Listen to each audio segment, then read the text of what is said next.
চিকিৎসকের প্রথমে জ্ঞানী হতে হবে, অর্থাৎ তার হোমিওপ্যাথি শাস্ত্রের যথেষ্ট দক্ষতা থাকতে হবে। Not only homeopathy but also other allied সাবজেক্টেও তাকে দক্ষ হতে হবে, কারণ আপনার অ্যালাইড সাবজেক্ট বলে দেবে আপনি সিলেকশনটা ঠিক করতে পারছেন কিনা। কারণ দেখুন, একটা রোগী হয়তো 20টা লক্ষণ আপনাকে দিল, এই 20টা লক্ষণের মধ্যে তার 15টা লক্ষণ আছে অসুখের লক্ষণ। আমরা অসুখের লক্ষণ দিয়ে যদি ওষুধ নির্বাচন করি, তাহলে এখন একটু হোমিওপ্যাথি যে ল অফ সিমিলিয়া সেটাকে কিন্তু আমরা মেনটেন করতে পারছি না, সেটাকে আমরা অ্যাভয়েড করে কিন্তু ওষুধ সিলেকশন করছি। স্বাভাবিকভাবেই ওষুধের লক্ষণকে বাদ দিয়ে আমাদের রোগীর লক্ষণ নিয়ে ওষুধ নির্বাচন করতে হবে, তাহলে সঠিক হোমিওপ্যাথি ওষুধ নির্বাচন সেখানে হবে। কারণ ল অফ সিমিলিয়ার ক্ষেত্রে কিন্তু সেই কথাটাই বলা আছে রোগীর লক্ষণের কথা। এবারে ডোজ অ্যান্ড পোটেন্সি বলতে গিয়ে প্রথমে আমরা পোটেন্সির কথা বলি। পোটেন্সিটা কি?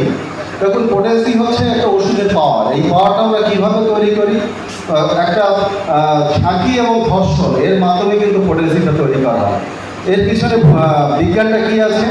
এর পিছনে বিজ্ঞানটা হচ্ছে ঠিক এরকম, কোনো একটা ইনার্ট নিষ্ক্রিয় মানে ইনার্ট কোনো সাবস্টেন্স যার মধ্যে মেডিসিনাল গুণ রয়েছে, মেডিসিনাল প্রপার্টি রয়েছে, কিন্তু সেই প্রপার্টিটা যখন সেটা ক্রুড ফর্মে থাকে সে তখন ইনার্ট অবস্থাতে থাকে, নিষ্ক্রিয় অবস্থাতে থাকে। আমরা এই পোটেন্টাইজেশন প্রসেসের মাধ্যমে সেই নিষ্ক্রিয় উপাদানকে আমরা সক্রিয় করতে পারি। As for example you can say মেট্রামিউল বলে একটা উপাদান আছে যেটা টেবল সল্ট। এই টেবল সল্টটাকে আমরা কী করি? প্রতিনিয়ত খাচ্ছি, কিন্তু তার কিন্তু ওষুধে কোনো গুণ কিন্তু আমরা পাচ্ছি না। আমরা খাচ্ছি, সাধারণ স্বাভাবিক সুস্থ মানুষ খাচ্ছি, কিন্তু তার কিন্তু ওষুধি গুণ কিন্তু আমরা সেখানে পাবো। এই খাদ্য লবণকে বিশেষ প্রক্রিয়ায় পোটেন্টাইজ, এই যে মেথড, একটা ফিজিক্যাল মেথড, এই মেথডে যদি তাকে আমরা ওষুধে পরিণত করি, তাহলে ওই মেট্রামিউলের মধ্যে যে ওষুধের গুণটা ছিল, যে মেডিসিনাল প্রপার্টি ছিল, সেই মেডিসিনাল প্রপার্টিটা কিন্তু অ্যারাউজ করবে, জেগে উঠবে। অর্থাৎ তার ঘুমন্ত দশাকে আমরা কাটিয়ে তাকে আমরা সক্রিয় অবস্থাতে নিয়ে যেতে পারবো। দেখুন, আমি একটা ছোট উদাহরণ দিচ্ছি। এই আমার সামনের সারিতে যারা বসে আছেন, পিছন থেকে একজনকে একটু খোঁচা দিয়ে দিল, তিনি হয়তো ঘুমোচ্ছিলেন, সেই খোঁচায় হয়তো সামান্য তিনি কিন্তু একটুখানি নড়ে দিলেন। আবার এই খোঁচাটা যদি বারে বারে দেওয়া হয়, একটা শান্ত, স্বাভাবিক, সুস্থ, একদম ভদ্র মানুষ, ভদ্রলোক, তিনি কিন্তু রেগে উঠবেন এবং তেতে উঠবেন এবং মেরেও দিতে পারে, এরকম ঘটনা ঘটতে পারে। তাহলে পোটেন্টাইজেশন কিন্তু এরকম একটা ব্যবস্থা, মানে যেখানে কোনো নিষ্ক্রিয় উপাদান যার মধ্যে ওষুধের গুণ রয়েছে, কিন্তু স্বাভাবিক অবস্থায় সেটা ওষুধের কাজ করে না, তাকে যদি ক্রমাগত আমরা ঘর্ষণ বা ঝাঁকির মাধ্যমে বিশেষভাবে রূপান্তরিত করি, তাহলে কিন্তু তার মধ্যে যে ওষুধের গুণ রয়েছে সেই ওষুধের গুণটা প্রকাশিত হয় এবং অসুস্থ মানুষকে সুস্থ জীবনে ফিরে যেতে সে সাহায্য করে, ওষুধটা যদি সঠিকভাবে নির্বাচিত হয়। এটা একটা দিক। তাহলে আমরা পোটেন্টাইজেশনের মাধ্যমে কোনো ওষুধের কোনো উপাদানের মধ্যে যে নিষ্ক্রিয়ভাবে ঔষধের যে গুণ রয়েছে সেগুলোকে আমরা বাড়িয়ে দিচ্ছি। 2 নম্বর হচ্ছে, কোনো ওষুধ যার মধ্যে ওষুধের গুণ রয়েছে সেটাকে যদি আমরা ক্রুড অবস্থাতে খাই, তাহলে আমাদের এই বিষক্রিয়া হতে পারে। যেমন আপনারা সব হোমিওপ্যাথ, আমি নিজে হোমিওপ্যাথ। আমরা ল্যাকেসিস বলে একটা ওষুধ ব্যবহার করি, যেটা সাপের বিষ থেকে তৈরি হয়। নেজা বলে আমরা ব্যবহার করি, ইলাপস বলে একটা ব্যবহার করি, এগুলো কিন্তু সব সাপের বিষ থেকে তৈরি হয়। এগুলো কিন্তু ডেডলি পয়জন, মানে এমন পয়জন যেটা আমাদের ব্লাডের কানেকশানে এলে আমরা কিন্তু মারা যাবে। এখন একটা বিষয় হচ্ছে, আপনাদের অনেকের মনে প্রশ্ন উঠছে, সাপের বিষ খেলে তো মানুষ মরে না। একদম সত্যি কথা, সাপের বিষ খেলে কিন্তু মানুষ মরবে না যদি সে সুস্থ হয়। কিন্তু তার যদি মুখের ভিতরে বা নাড়ির মধ্যে কোনো ঘা থাকে বা কোনো ক্ষত থাকে, তাহলে কিন্তু সে মারা যাবে। যদি ক্ষত না থাকে কিন্তু মরবে না। আরেকটা ওষুধ আপনারা ব্যবহার করেন আর্সেনিক। এই আর্সেনিক কিন্তু এটাও কিন্তু একটা ডেডলি পয়জন। মানে একটা সময়, মানে আজ থেকে অনেক বছর আগের কথা আমি বলছি, তখনকার দিনে এই আর্সেনিক দিয়ে কিন্তু মানুষকে মেরে ফেলা হতো। মানে স্বামীর সাথে বউয়ের ঝামেলা, স্বামী শিক্ষিত মানুষ, বউকে পছন্দ হচ্ছে না, বউকে সরিয়ে ফেলতে হবে, ডিভোর্স দিতে পারছেন না। তিনি কী করতেন? এই আর্সেনিক এমন একটা পয়জন, এটা গন্ধহীন, স্বাদহীন একটা পাউডার। এটা যদি সামান্য পরিমাণে খাদ্যের সঙ্গে মিশিয়ে দেওয়া হয়, তাহলে কলেরার মতো কিন্তু লক্ষণ তৈরি হয়। এই কলেরার মতো লক্ষণ হয়ে মানুষটা কিন্তু মারা যাবে। আর আগেকার দিনে কলেরা হতো, আপনারা সবাই জানেন যারা একটু বয়স্ক আছেন, তখন ওই কলেরার সময় ওই সিজনে কিন্তু এইভাবে মানুষকে হত্যা করা হতো, মানে যেটাকে আমরা মারা করা বলতে পারি, হত্যা করা হতো। তাহলে এই আর্সেনিকটাকে যদি আমরা ক্রুড অবস্থাতে খাই, তাহলে কিন্তু আমরা মারা যাবো। কিন্তু এই আর্সেনিকটাকে যদি এই পোটেন্টাইজেশনের মাধ্যমে আমরা পরিবর্তিত করে নিয়ে তাকে যদি লঘু করে নিই, ডাইলুট করে নিই, পোটেন্সিতে রূপান্তরিত করি, তাহলে এই ডেডলি পয়জন মানুষের কিন্তু উপকারে আসে এবং সেটা তখন ওষুধ হিসেবে কাজ করে। তাহলে পোটেন্টাইজেশনের আমরা দুটো গুরুত্ব পেলাম। এক নম্বর হচ্ছে কোনো নিষ্ক্রিয় উপাদানকে সক্রিয় করা, 2 নম্বর কোনো ডেডলি পয়জনকে ওষুধে রূপান্তরিত করা, যেটা খেলে কিন্তু আর মানুষ মরবে না। দেখুন, আমরা ওষুধ যখন প্রুভিং করি, ওষুধের প্রুভিং দু রকম হয়। একটা হচ্ছে অ্যাক্সিডেন্টাল প্রুভিং আর একটা প্ল্যান্ট প্রুভিং। অ্যাক্সিডেন্টাল প্রুভিং বলতে বিষক্রিয়া। কোনো মানুষকে আর্সেনিক খাইয়ে দেওয়া হলো, আর্সেনিক খাইয়ে দিলে যে তার যে লক্ষণগুলো প্রকাশ পাবে সেগুলো কিন্তু অ্যাক্সিডেন্টাল প্রুভিংয়ের মধ্যে পড়বে, অর্থাৎ এগুলো আর্সেনিকের মধ্যে রয়েছে। এই জন্য আপনারা দেখেন আর্সেনিকে তো আপনারা যখন ডায়রিয়া হয় কিন্তু আমরা আর্সেনিক প্রয়োগ করি, সেখানে জলের মতো পায়খানা হচ্ছে, প্রচুর বমি হচ্ছে, রোগী সহজে প্রস্টেটখানে চলে যাচ্ছে, প্রচুর জল খেতে চাচ্ছে, যে আর্সেনিকের লক্ষণ আপনারা জানেন, আমি আর বলছি না। তাহলে এগুলো কিন্তু অ্যাক্সিডেন্টাল প্রুভিং থেকে আমরা পেয়েছি। আর প্ল্যান্ট প্রুভিং থেকে মানে আর্সেনিকের যে মৃত্যু হয় ইত্যাদি ইত্যাদি যা আছে সেগুলো কিন্তু আমরা পেয়েছি। তাহলে ওষুধের প্রুভিংও কিন্তু দুভাবে হয়, একটা অ্যাক্সিডেন্টাল প্রুভিং হয় আর একটা প্ল্যান্ট প্রুভিং হয়। প্ল্যান্ট প্রুভিং ডাক্তারবাবুরা যেটা প্রুভাবের উপরে প্রয়োগ করে প্রুভিং করে। তা যাই হোক, আমরা পোটেন্টাইজেশনের বিষয়টা দেখলাম। এবারে পোটেন্টাইজেশনে কী করা হয়, এই পোটেন্টাইজেশনের মাধ্যমে কোনো ওষুধের যে উপাদান তার যে পরিমাণগত মানটা কিন্তু কমিয়ে আনা হয়। পরিমাণগত মানটাকে কমিয়ে এনে ওষুধের মধ্যে যে গুণগত মান রয়েছে, গুণগত মানটা কিন্তু বাড়িয়ে দেওয়া হয়। তাহলে মেট্রামিউল থেকে যদি আপনারা ওষুধ তৈরি করেন খাদ্য লবণ থেকে, তাহলে পোটেন্সিটা যতই গুতে থাকবে, পাওয়ার 1, 6, 30, 200, 1000 যাই হোক না কেন, পোটেন্সি যতই গুতে থাকবে মেট্রামিউলের পরিমাণ কিন্তু তত কমতে থাকবে। কিন্তু মেট্রামিউলের মধ্যে যে ওষুধের গুণ রয়েছে, যে মেডিসিনাল প্রপার্টি রয়েছে, যে কিউরেটিভ প্রপার্টি রয়েছে, সেটা কিন্তু জেগে উঠবে, সেটা কিন্তু উপরের দিকে উঠবে গ্রাফটা।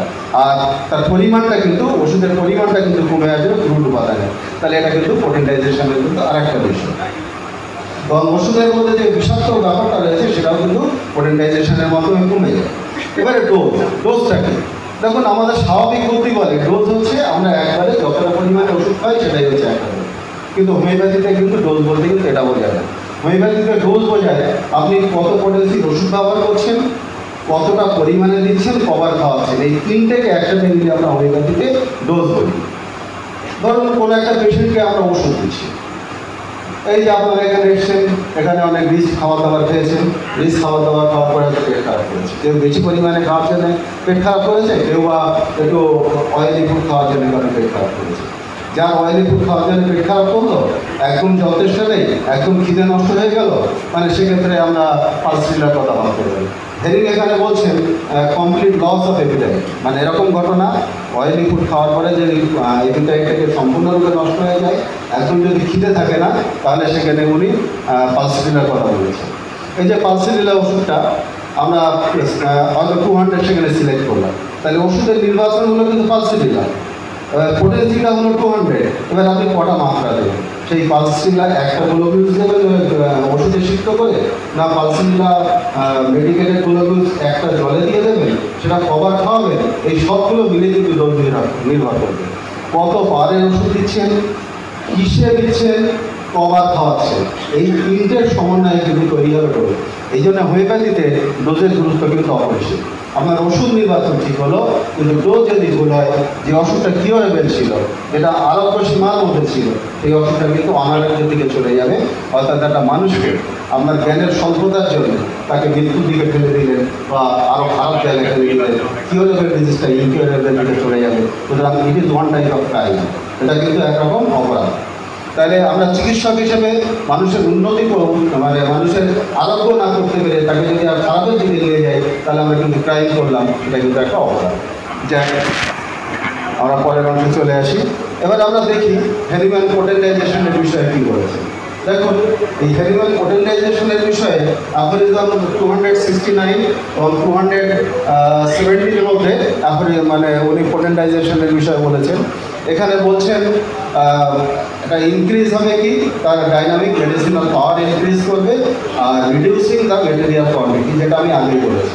ওষুধের পরিমাণটা কমে যাবে, কিন্তু তার মধ্যে যে গুণ রয়েছে, ওষুধের যে আরোগ্য ক্রিয়া রয়েছে, সেটা কিন্তু বেড়ে যাবে। তারপরে উনি 270 নম্বর অ্যাফোরিজমের মধ্যে বলছেন, মানে যে উপাদানটা নিষ্ক্রিয় ছিল, সেই নিষ্ক্রিয় উপাদানটা কিন্তু পোটেন্টাইজেশনের মাধ্যমে সক্রিয় হবে, যেটা আমি আগেই বলেছি। সুতরাং অ্যানিম্যাল এই কথাটা এই দুটো অ্যাফোরিজমের মধ্যে বলেছেন। এবারে এই বিষয়ে অ্যানিম্যাল আরও কি বলেছেন, এই 275 নম্বরে অ্যাফোরিজমে অ্যানিম্যাল বলছেন যে কথাটা আমি একটু আগেই বলেছি, আপনার কোনো একটা রোগী যখন আপনি কেস টেকিং করলেন এবং তার ইভ্যালুয়েশন করলেন, কেস টেকিং করার পরে লক্ষণের মূল্যায়ন করলেন, মূল্যায়ন করার পরে একটা ওষুধ নির্বাচন করলেন। এই শুধু ওষুধ নির্বাচন করলে কিন্তু ঠিক হবে না। এই ওষুধ নির্বাচন করার পরেও আরও একটা বিষয় রয়েছে যেটাকে আপনাকে ঠিক করতে হবে। কত পাওয়ারের ওষুধ দেবেন, কীভাবে দেবেন, কবার খেতে দেবেন, এই সবগুলো যদি ঠিকঠাকভাবে চলে তাহলে কোনো রোগীকে আপনি আরোগ্য করতে পারবেন, না হলে পারবেন। তাহলে অনেকগুলো ফ্যাক্টর কিন্তু একসাথে কাজ করছে, যেটা 275 নম্বরে আপনি অ্যাফোরিজমের মধ্যে হ্যানিম্যান এই কথাগুলো বলছে। এবারে দেখুন 246 নম্বর অ্যাফোরিজমে হ্যানিম্যান আবার বলছেন, হ্যানিম্যান প্রথম দিকে আমি সে জায়গাটা আমি পরে আবার আসবো, তাহলে আমি এই জায়গাটা বলে নিয়ে সেই জায়গাটা আমি আসি।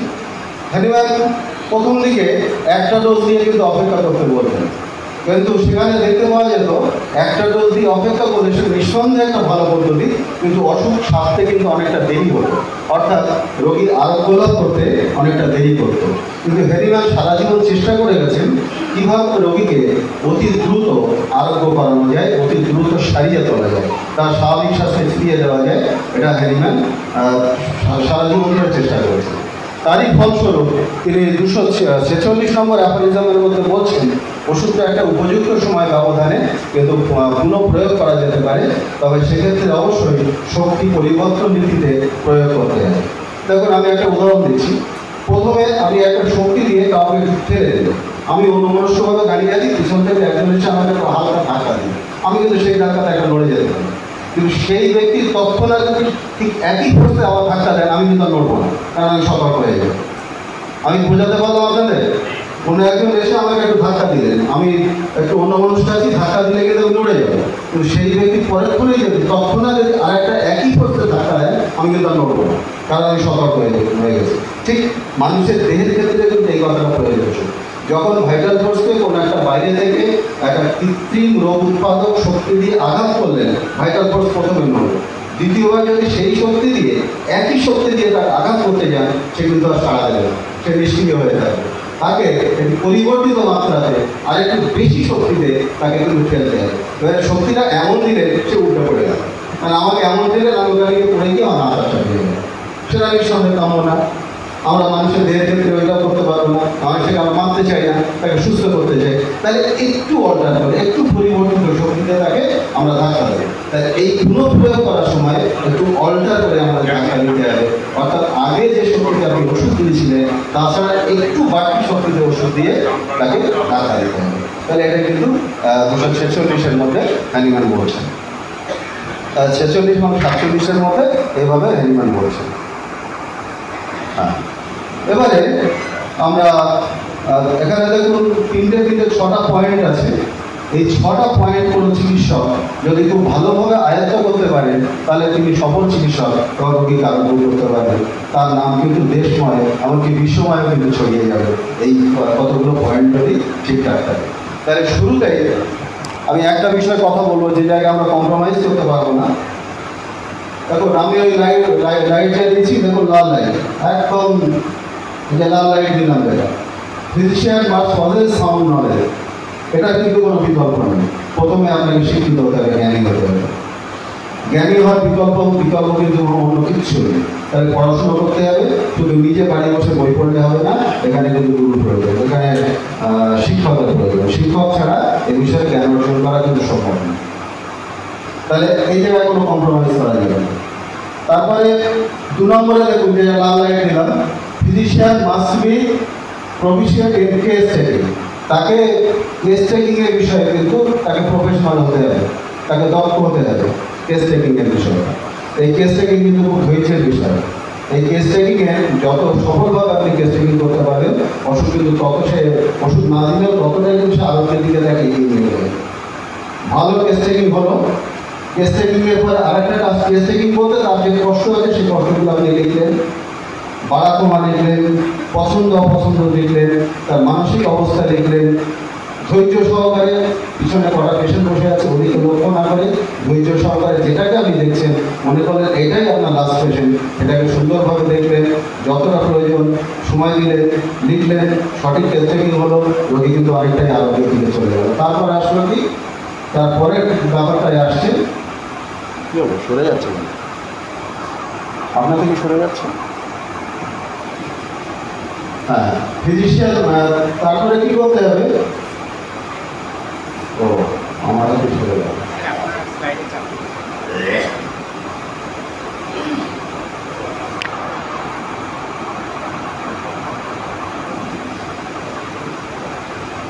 হ্যাঁ, এবারে নিচেরটা দেখুন।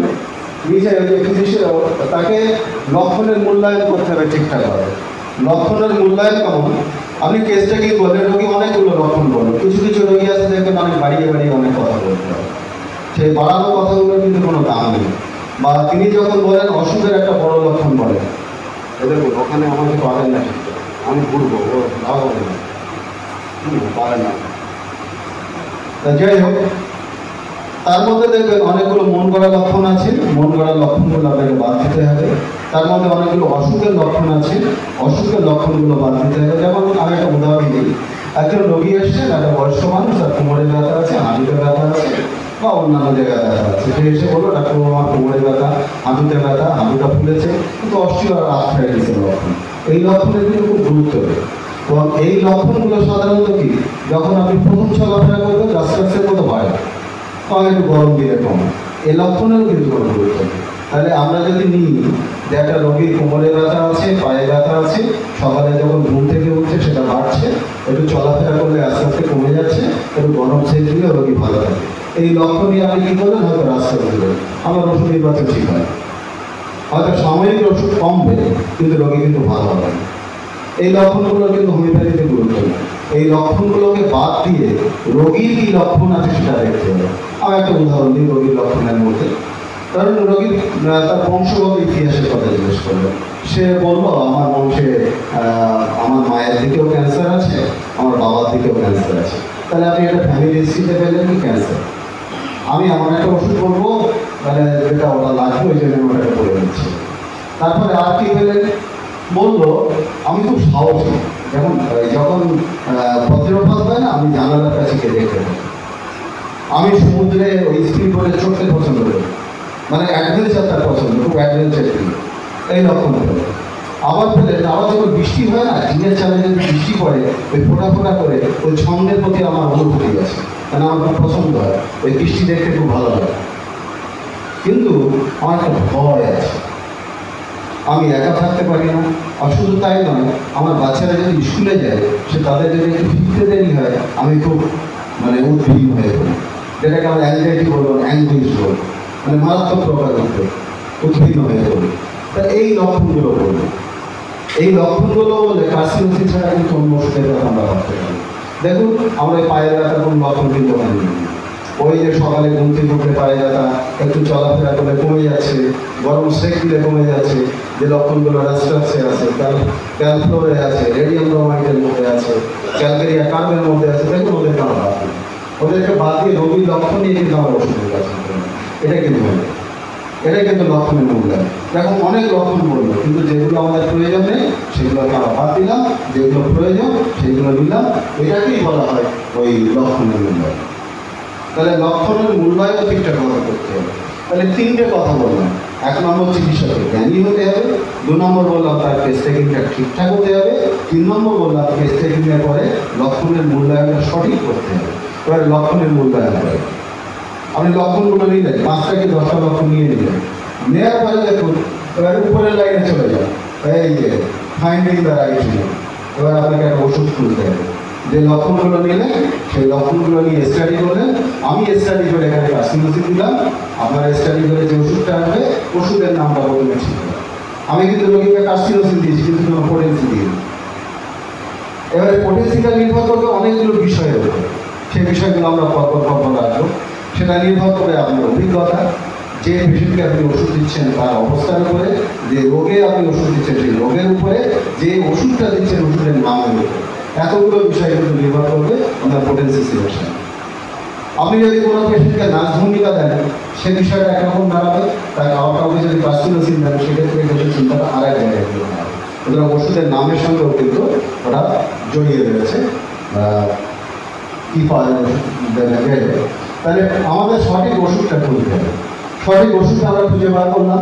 তারপরে রাইট পোটেন্সিটা বার করতে হবে। রাইট পোটেন্সি বলতে ওই যে ওষুধটা আপনি ঠিক করলেন, কার্সিনোসিন ওষুধটা আমরা এত সময় ধরে ঠিক করলাম, এই ওষুধের কত শক্তির ওষুধ আমরা দেবো? এটা 30 দেবো কি 200 দেবো কি আমরা 1000 দেবো কি 10,000 দেবো? এটা ঠিক করতে হবে। তারপরে নির্ভর করবে কি কটা মাত্রা তাকে দেবে। এই মাত্রা বলতে মানে কতটা পরিমাণে ওষুধ, কিভাবে তাকে খেতে দেবেন। ওষুধটা কি সরাসরি 1 ফোঁটা করে 3 বার দেবেন, কি 1 ফোঁটা করে 1 বার দেবেন, কি একটা গ্লুকোজ দিয়ে তার চিড়ে দিয়ে দেবেন, কি একটা গ্লুকোজ জলে মিশিয়ে তাকে 1 বার থেকে 2 বার খেতে দেবেন। এই সবগুলো কিন্তু এই ওটার মধ্যে নির্ভর করবে, আমরা রাইট ডোজের উপরে নির্ভর করবে। এবারে যে চিকিৎসক এই 6টা জায়গায় পারদর্শী, উপরে 3টে নিচে 3টে, 6টা জায়গার মধ্যে পারদর্শী, তিনি তত কিন্তু ভালো চিকিৎসক এবং তিনি মোস্ট সিমিলিয়াম ওষুধটা কিন্তু ঠিক করতে পারেন, যেটাকে আমরা হোমিওপ্যাথি সফল করে না দিয়ে লিখেছি তার সিমিলিয়াম। তাহলে সিমিলিয়াম তৈরি করতে গেলে কিন্তু এতগুলো বিষয় আপনাকে জানতে হবে এবং দক্ষ হতে হবে। শুধু দক্ষ না, মানে এখন নিপুণ হতে হবে। শুধু চাষি হলে হবে না, দক্ষ চাষি হতে হবে। এবার আমরা যাই হ্যানিম্যান কি করতেন। হ্যানিম্যান যখন হোমিওপ্যাথি আবিষ্কার করলেন, আচ্ছা আমি অডিয়েন্সের দিকে একটা প্রশ্ন করছি, কত সালে হোমিওপ্যাথি আবিষ্কার হয়েছিল? হ্যানিম্যান কত সালে? আমরা সবাই হোমিওপ্যাথি 1796 হোমিওপ্যাথির আবিষ্কার হয়েছে। রিচার্ড হেল, হ্যানিম্যানের জীবনীকারক রিচার্ড হেল, তার মত অনুসারে 1796 হোমিওপ্যাথির আবিষ্কার হয়। কিন্তু 1790 হোমিওপ্যাথি অঙ্কুরিত হয়েছিল। অঙ্কুরিত হওয়া মানে হোমিওপ্যাথির যে মূল কনসেপ্ট ল অফ সিমিলিয়াম 1790 হ্যানিম্যান দেখতে পেয়েছিলেন, কানাডিয়ান নেটিভ আমেরিকা অনুবাদ করতেছিল। উনি সেখান থেকে অনুপ্রেরণা পেয়েছিলেন। তারপরে মাঝখানে 6টা বছর নিজে নিজে গবেষণা শুরু করলেন। বিভিন্ন ওষুধ আত্মীয় স্বজন, নিজের উপর, বন্ধু বান্ধবের উপর প্রয়োগ করলেন। তারপরে 1796 সালে উনি একটা আর্টিকেল লিখলেন হফম্যান জার্নালে।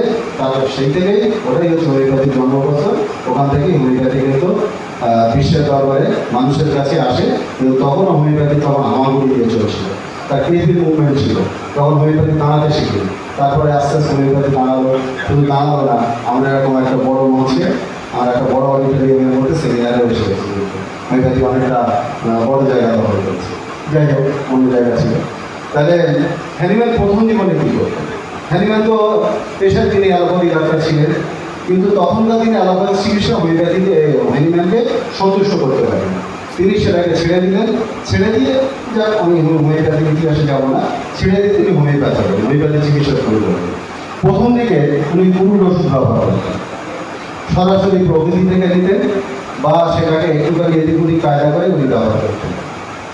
পরবর্তীতে উনি দেখলেন না, এতে সঠিক আরোগ্য হচ্ছে না। তিনি ল অফ সিমিলিয়ারিটিকে মানছিলেন, কিন্তু পুরুষ ওষুধ ব্যবহার করছিলেন। উনি দেখলেন এটা আরোগ্য হচ্ছে না ঠিকঠাক। হ্যানিম্যান তখন দেখলেন, আজ থেকে কয়েকশো বছর আগে দেখলেন, তখন পুরুষ ওষুধে ঠিকঠাক আরোগ্য হচ্ছে না। কিন্তু আজকে কি আমরা পুরুষ ওষুধ ব্যবহার করি? আমরা কিন্তু হামেশাই পুরুষ ওষুধ ব্যবহার করছি। আপনারা ডায়াবেটিক পেশেন্ট করে তাকে আমরা সিনিয়াম জাম্বলেটাম দিয়ে দিচ্ছেন, কেফালেন্ড্রা ইন্ডিকা দিয়ে দিচ্ছেন, তারা কিছু পাতা রস খেতে দিচ্ছেন, ওই জামের বীজটাকে গুঁড়ো করে খেতে দিচ্ছেন, এটা পুরো ড্রাই। আবার রাউফিয়া সার্ভেন্টিনা দিচ্ছেন প্রেশার লাগবে, এটা পুরো ড্রাই। কিন্তু হ্যানিম্যান এখান থেকে সেই কয়েকশো বছর আগে কিন্তু এখান থেকে সরে গেছিলেন। বললেন না, ওভাবে আরোগ্য হয় না, ওভাবে আরোগ্য করা যায় না, ওভাবে একটু উপশম আপনি দিতে পারেন, কিন্তু আরোগ্য হয় না। হ্যানিম্যান কিন্তু উপশম দিতে চান, হ্যানিম্যান রোগীকে আরোগ্য করতে চেয়েছিলেন। যাই হোক, প্রথম দিকে উনি পুরুষ ড্রাগ ব্যবহার করতেন। তারপর উনি দেখলেন না, পুরুষ ড্রাগ ব্যবহার করলে আমরা সঠিক আরোগ্য করতে পারছি না। উনি কী করলেন? ওষুধকে লঘু করতে লাগলেন, আরও তরল করতে লাগলেন। তরল করতে গিয়ে উনি দেখলেন যে না, বেশ ভালো তো, মানে রোগটা সেরে যাচ্ছে, রোগীর নতুন কোনো কষ্ট তৈরি হচ্ছে না, কোনো বৃদ্ধি লক্ষণ আসছে না, রোগীর দেহে কোনো বিষক্রিয়া হচ্ছে না, বেশ ভালো। তিনি এইভাবে আস্তে আস্তে কিন্তু পোটেন্সির দিকে এলেন। এবারে অর্গানের 4 নম্বর সংস্করণে 4th এডিশনে উনি এবারে কী করলেন? 4th এডিশনে উনি বললেন ডাইনামাইজেশন হয়ে গেল, পোটেন্সি তৈরি হয়ে গেল, ওষুধের লঘুকরণ হয়ে গেল। উনি 4th এডিশনে বললেন একটা ওষুধ দিতে হবে, একটা ডোজ দিতে হবে। হ্যাঁ, মাইন্ডেড, একটা ওষুধ দিতে হবে, একটা ডোজ দিতে হবে, দিয়ে কী করতে হবে? অপেক্ষা করতে হবে। 4th এডিশনে বললেন কতদিন অপেক্ষা করতে হবে?